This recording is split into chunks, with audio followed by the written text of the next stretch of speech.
There are 6 victims, one of them who is deceased. That individual was a 6th grade student at Perry Middle School.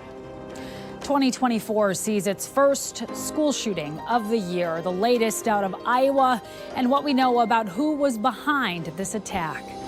I haven't seen anything that that indicates there's a direct link to what's going on in Gaza and with the attack in Iran. Who did take credit for the terror bombing in Iran yesterday and what it means for the wider region as the war continues. A new warning is issued for Eli Lilly's popular weight loss drugs, and who it's from may surprise you. This is the National Desk, America's News Now. I'm Amira David. It is the first school shooting of the year on the first day back from winter break in Perry, Iowa. This is what we know so far. Before the school opened at around 7:35 local time, shots were fired at Perry Middle School and High School. A 6th grader was killed. 5 others, including 4 students and 1 faculty member, were injured. The suspected shooter then took his own life. We learned more about who they were this afternoon. The shooter has been identified as 17-year-old Dylan Butler, a student at Perry High School. Butler was armed with a pump-action shotgun and a small caliber handgun. Butler also made a number of social media posts in and around the time of the shooting. Classes hadn't started yet when the shooting occurred. County Sheriff Adam Infante said this probably greatly reduced the number of casualties. Courthouses across the state of Maine were evacuated today after receiving bomb threats. Courts in Cumberland County, York County, and the Capitol Judicial Center in Augusta were among the places that received threatening emails. Officials cleared each building and called the event a hoax. The threats came a day after the Maine State Capitol building was evacuated, along with at least 6 state houses that received fake bomb threats across the country. The FBI continues to investigate. And we are tracking a winter storm that's heading east right now today into tomorrow. Several inches of snow expected for parts of Colorado, New Mexico, and also Kansas this weekend. Heavy snow forecast for central Pennsylvania, southeastern New York, and southern and central New England. Major cities including D.C., Baltimore, Philadelphia, and New York likely won't get much, if any. There also could be freezing rain in the southern Appalachians and Piedmont. And new details in that twin bombing that left 84 Iranians dead and left questions over whether the U.S. or Israel may have organized the attack. ISIS is now claiming responsibility. The explosions happened minutes apart yesterday during a commemoration for a prominent Iranian general who was killed in a 2020 U.S. drone strike. An ISIS media wing issued a statement saying 2 suicide bombers detonated their explosive vests at the ceremony. The development painting a contrast to Iranian officials who had initially blamed Israel for the attack and had threatened to escalate an already tense Middle East conflict. This as U.S. counterattacks against Iranian-backed militias continue. The U.S. military carrying out a strike today in Baghdad against an Iraqi militia leader it says was behind attacks against U.S. forces in the country. The strike killed 2 and injured 5. The strike coming as regular attacks continue on U.S. and coalition forces in Iraq and Syria. At least 118 have happened since October 17th, with dozens of U.S. service members injured. Meantime, after an ultimatum by the U.S. and its allies, Iranian-backed Houthi rebels sent an explosive-laden drone boat to attack American ships in the Red Sea. The U.S. Navy says the boat detonated far away from the ships, but the bold move came just hours after the U.S. and 12 of its allies issued a final warning to the militia group to stop attacks on commercial ships or face potential military action. It does mark the 25th attack on ships in the Red Sea since November 18th, coming as a response from the Yemen-based Houthis angered by Israel's military offensive in Gaza.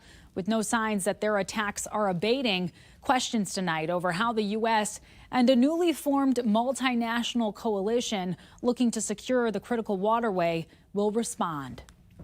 On the ground in Gaza, Israel continued to press into central and southern communities, with Khan Yunis the epicenter of combat at the moment. IDF forces say they've hit a weapons depot, dismantled several Hamas tunnel networks, and claim some militant operatives have surrendered. But the Israeli military operation and combat, that is coming at a high cost for Palestinian civilians on the ground. The Hamas-run health ministry in Gaza saying 22,438 people have been killed since the operation began, of course, in response to Hamas's October 7th attack that killed 1,200 Israelis. And tonight, more fallout over comments made by two high-ranking Israeli ministers. Qatar, Kuwait, Saudi Arabia, and European nations now joining the U.S. in condemning remarks made by far-right Israeli government officials. The Minister of National Security and Finance, who both said nearly 2 million displaced Palestinians in Gaza should be encouraged to emigrate from Gaza and for Jewish settlers to settle in the besieged enclave. The U.S. has rejected the controversial statements, calling the rhetoric, quote, inflammatory and irresponsible. Prime Minister Benjamin Netanyahu has yet to respond, but the criticism points to a widening rift between the U.S. and Israel's hard-right government on post-war Gaza plans and the right of displaced Palestinians to return to their homes. But questions over a post-war Gaza feel like a distant debate, with the war there still poised to widen. The National Desk's Atra El-Nashar reports and takes a look at what happens next. The state of tension in the Middle East could be summed up with what Israel's defense minister told a U.S. envoy on Thursday. Time is running out for a diplomatic understanding with Iran-backed fighters in Lebanon. Hezbollah and the Israel Defense Forces have been exchanging fire on the Israel-Lebanon border since the October 7th attacks carried out by Hamas, which is also backed by Iran. A fear shared by leaders around the world is a bigger conflict, Israel at war with other Iran-backed groups or with Iran directly. Lebanese Foreign Minister Abdallah Abu Habib. We don't like a regional war because it's dangerous to everybody, dangerous to Lebanon, dangerous to Israel. Through military aid and public support, the Biden administration continues to back Israel. But after clashes in recent days and weeks with Iran-backed militia, appears wary about a bigger conflict breaking out. Any country, any group in the region that at any time is considering taking advantage of the conflict and seeking to escalate with actions against Israel should think twice. Louis Rene Barris, a former advisor to Israel's prime minister on nuclear affairs, writes in an op-ed for The Hill, even a still pre-nuclear Iran could elicit a limited Israeli nuclear reprisal. He says in a worst-case scenario, Israel might also perceive threats from Pakistan and Saudi Arabia. Last month, the United Nations nuclear watchdog, the International Atomic Energy Agency, was unable to verify exactly how much enriched uranium Iran has. Nevertheless, the agency estimates that Iran maintains a total enriched uranium stockpile more than 20 times the allowable amount under the JCPOA. Now, on Thursday, the White House was asked if the U.S. would support Israel if it went after members of Hamas's leadership in another country like Qatar if they stayed within the bounds of international law. The White House declined to weigh in on what it said was a hypothetical scenario. And Atra, we know the Secretary of State, Antony Blinken, is heading back to the Middle East. I believe it's its fourth trip there. What should we expect? Yeah, this is a week-long tour. It's extensive. It's far-reaching. He's going to make stops in Turkey, Greece, Jordan, Qatar, the UAE, Saudi Arabia, Israel, the West Bank, and Egypt, according to the State Department. And one of his stated goals is to find ways to calm the rhetoric you were just talking about and overall tension in the region. Big job there for sure. Atra El-Nashar reporting for us from D.C. Thank you.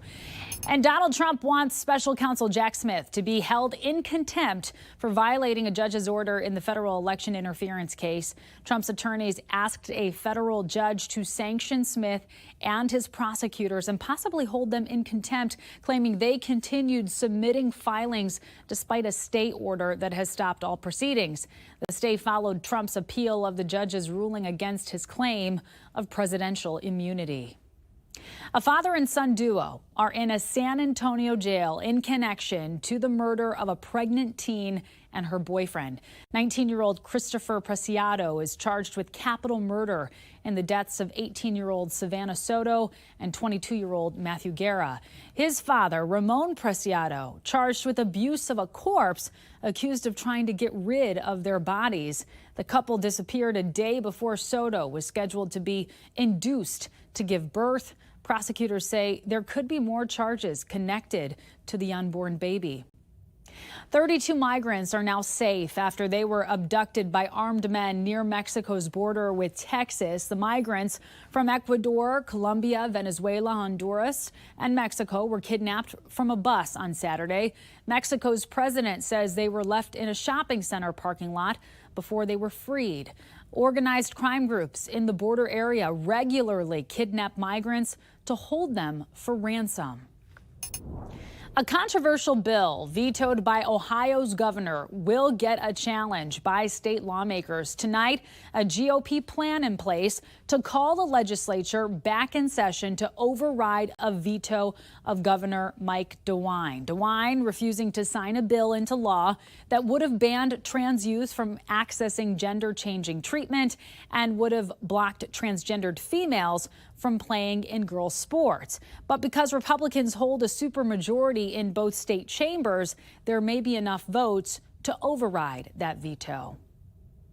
Deborah Redden, the man you see right here attacking a Clark County judge yesterday, was back in court facing 13 new charges, including attempted battery of a protected official. Yesterday, Redden, a convicted felon, was denied probation by Clark County Judge Mary Kay Holthus, then jumped clear over the judge's desk before fighting with and being subdued by court officials. The judge and a court marshal were injured and are currently recovering. Coming up, there's been a big change in the number of homeless people in America. Which states are most affected by this crisis? Then, more concerning side effects that could be linked to certain weight loss drugs. We'll tell you what to look out for. Plus, what drove a man to help save the life of a stabbing victim outside a gas station? We'll tell you on the other side.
"900 pages of documents connected to Jeffrey Epstein's sex trafficking case were unsealed Wednesday. They included previously redacted names of prominent individuals associated with him. More documents are expected to drop soon. Here's national correspondent Kayla Gaskins with more. Wealthy financier Jeffrey Epstein's life of glamour came crashing down in 2019 when he was charged with running an extensive sex trafficking ring, often using young girls. He committed suicide before a trial could take place and before he could point out which of his high-powered acquaintances took part in criminal activities. The latest documents don't reveal a client list, as many hoped, but they do include the names of about 150 individuals associated with Epstein. To be mentioned by Jeffrey Epstein is radioactive. Remember that a lot of the people who were on the list probably knew Epstein in a professional way or in an academic way and had nothing to do with any of his misbehavior. Bill Clinton is mentioned 73 times. He's not accused of anything and didn't object to the release of the documents, but a witness testified Epstein told her the former president, quote, likes them young, referring to young girls. Clinton previously said he knew nothing of the financier's, quote, terrible crimes. Donald Trump was mentioned 4 times, but also not accused of any wrongdoing. Epstein's former lawyer Alan Dershowitz is accused in the documents of having sex with a minor multiple times at the facilitation of Epstein. When we spoke with Dershowitz Thursday, he denied any wrongdoing. Were you surprised by any of the allegations where your name was mentioned? As far as I know, Jane Doe 3 is the woman who has now acknowledged that she may have confused me with someone else. I'm in favor of having every single piece of paper come out. I think the media wants that.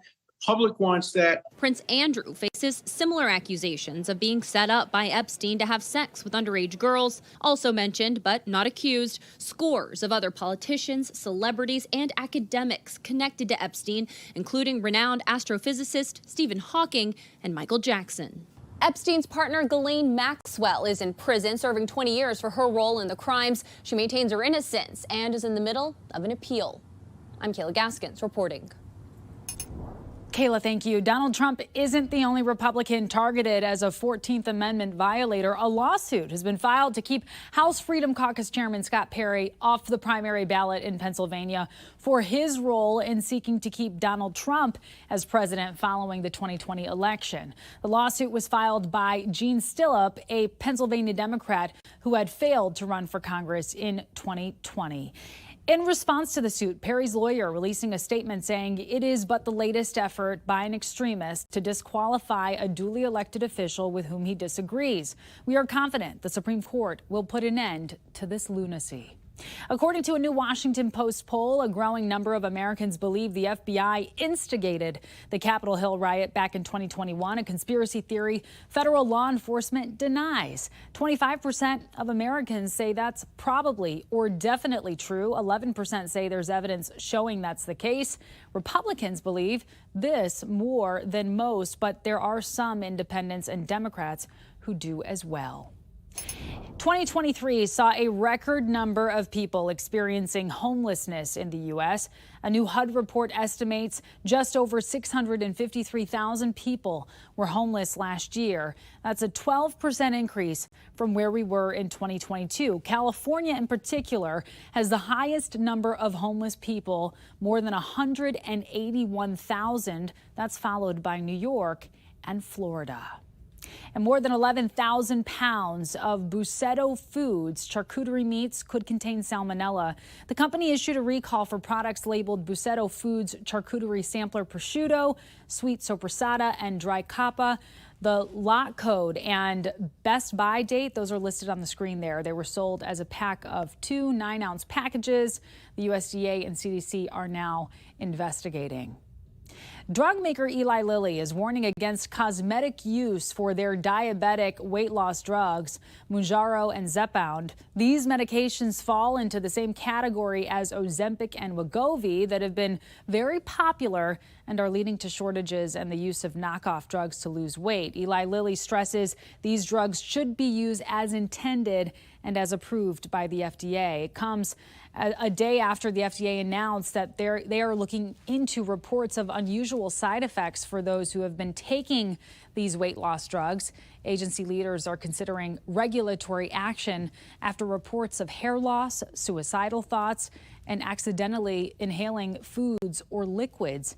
FDA officials say people who use the medications should talk to their healthcare provider about any side effects, although their investigation does not mean the drugs definitely cause those risks.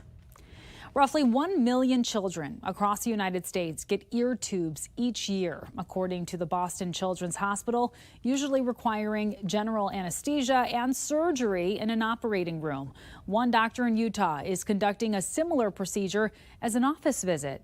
The National Desk's Danielle McKim spoke with a mother who says the new method used on her daughter was a walk in the park compared to the surgeries her son had to have.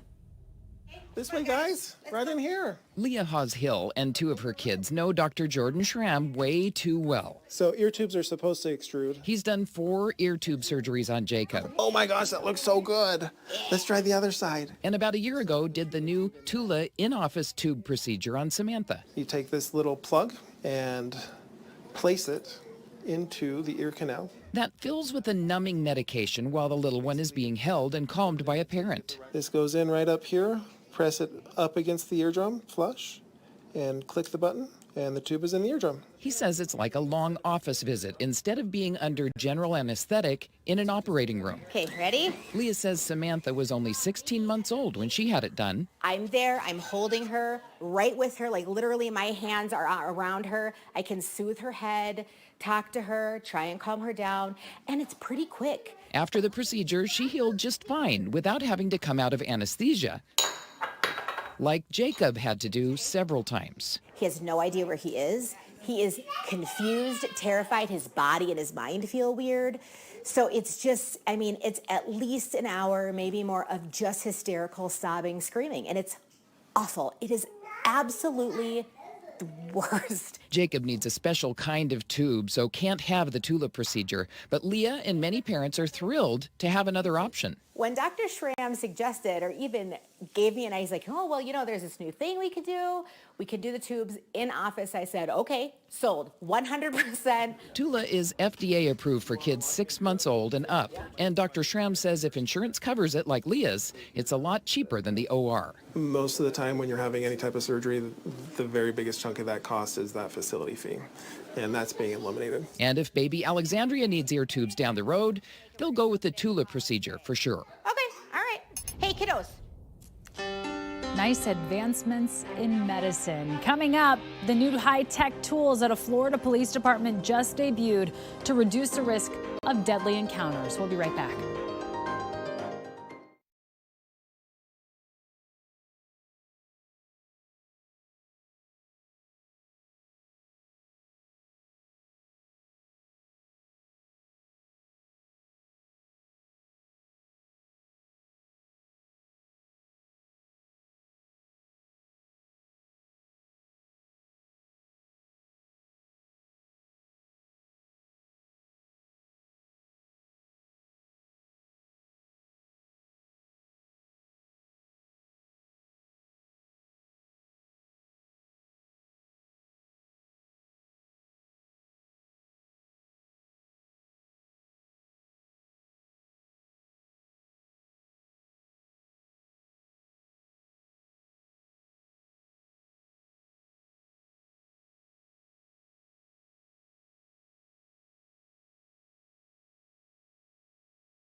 We have reporters all across the country in your neighborhoods covering the issues that matter most to you. We're taking the pulse of America.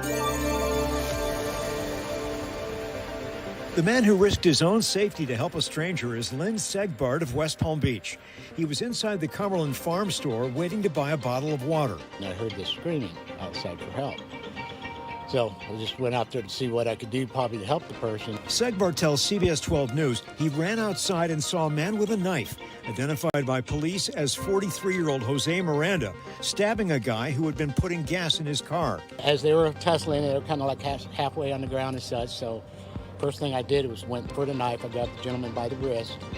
And then as I got him by the wrist, we fell on top of the person who stabbed. Then I was able to stretch his arm out just past his head a little bit. And then that was just pretty much struggling to keep the knife from getting swung around. At one point, you can see Segbart manages to grab the knife and toss it away. Make sure he doesn't have another one. Somehow or another, I was really able to overpower him. I guess it's pretty much just adrenaline. This was just an unforeseen wrinkle. Clark Shawnee local schools closed for the day Wednesday due to an unexpected bus driver shortage. When everyone's healthy and well, and we're here, we have 19 full-time routes and 19 full-time drivers. Superintendent Brian Kuhn tells me of those 19, 4 called out sick or injured Tuesday night. He says there wasn't enough time or substitute drivers to come up with an alternate plan. Our most utilized subs, we have 2, but they are internal employees of the district who we pull from other jobs to help us out with transportation when their schedule allows. The district looked into drivers making 2 trips or combining routes, but Kuhn says it would have been too difficult. Out with the old. New tasers demonstrated Wednesday. Drop the bat, we can talk about it. An upgrade the Port St. Lucie Police Department hopes will help officers from resorting to using their guns during dangerous encounters with the suspect. And these new body-worn cameras with added features to never miss a moment. We run into use of force situations all the time. We've had 283 use of force situations over the last 2 years. 44 were resolved by using the taser, which reduces injuries to the suspects, reduces injuries to our officers and our victims. Coming up, why dozens of TGI Friday restaurants are suddenly closed for good.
"36 TGI Friday locations now permanently closed. The restaurant saying it shut them down because they were underperforming. The company didn't list the locations, but it seems that the highest number was in New Jersey with 7 closed there. Before that, there were around 270 restaurants in the U.S. Unfortunately, we're moving on to another era, it seems. Well, that does it for this edition of the National Desk. Thank you so much for joining us.